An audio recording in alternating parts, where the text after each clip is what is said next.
పట్నంలో హైడ్రా వచ్చినాక ఏండ్ల సంధి పడవడ్డ భూమి పంచాయతీలను కూడా 2-3 దినాలల్లా తష్ప చేసి పారేస్తుర్రు. చెరువులను మంచిగా చేస్తున్నారు. చెరువులను కబ్జా చేసిన వాళ్ళ భరతం పడుతుర్రు. అందుకే ఎక్కడ ఏ చిన్న కిరికిరి ఉన్నా పబ్లిక్ హైడ్రా ఆఫీస్కే పోతున్నారు. మీరే న్యాయం చెప్పాలే అని అడుగుతున్నారు. ఇట్లనే ఇప్పుడు ఓ హైడ్రా దగ్గరికి ఓ గోడ పంచాయతీ అయ్యిందట. మరిగా గోడ ఏంది, దాని గోసేంది సుధం పార్రి. గోడ చేయబట్టి గొడ ఏడ్చే కథ అవుతుందని పబ్లిక్ అంతా ఇగో గిట్ల రోడ్డెక్కిండ్రు. గోడ కూలగొట్టాలి, హైడ్రా ఆఫీసర్లే న్యాయం చేయాలి అని మొన్న లొల్లి గట్టిగానే అయ్యింది. ఒక గోడ కొరకు గింత పెద్ద పంచాయతీ మోపు చేసిండ్రంటే అదే సోంటి గోడ కావచ్చు అనుకునేరు.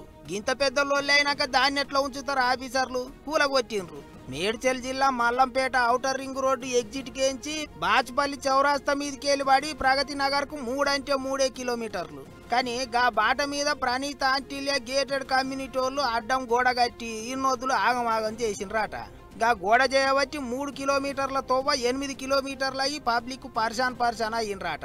అందుకే అట్లిట్లా హైడ్రా ఆఫీసర్లకు షికాయతు చేస్తే వాళ్ళు వచ్చి గోడ కూలగొట్టి పబ్లిక్ ను దిల్కుచ్చి చేసిండ్రు. ఇగిదిట్లుంటే ఉప్పల్ స్టేడియం కాడ కూడా ఓ గోడ కిరికిరి నడిచింది. అక్కడ మల్లంపేట పబ్లిక్ లొల్లి చేస్తే ఇక్కడ పెద్ద మనిషి విహెచ్ కాక లొల్లికి దిగిండు.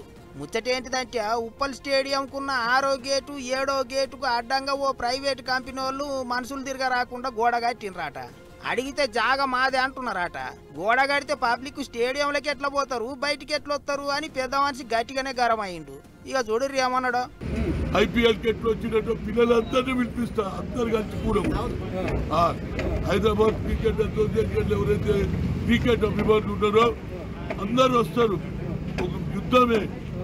ఇక గిట్లా పెద్ద మనిషి యుద్ధమే అన్నడో లేదో ఎమ్మటే మున్సిపల్ కమిషనర్ ఉప్పల్ స్టేడియం కాడికి పోయి మనుషులను పెట్టి గోడ కూల్పిచ్చే ఎగురం చేసిండు. నిమిషాల మీద పంచాయతీ దింపిండు పెద్ద మనిషి. మంచి ముచ్చట్నే గాని పట్నంలో హైడ్రా వచ్చినాక చెరువులు బాగుపడు, భూమి పంచాయతీలు తష్ప చేసుడు ఇవే కాదు, గోడ పంచాయతీలు కూడా దేవుతున్నాయి పోన్రి అనుకుంటారు ఇప్పుడు అందరూ.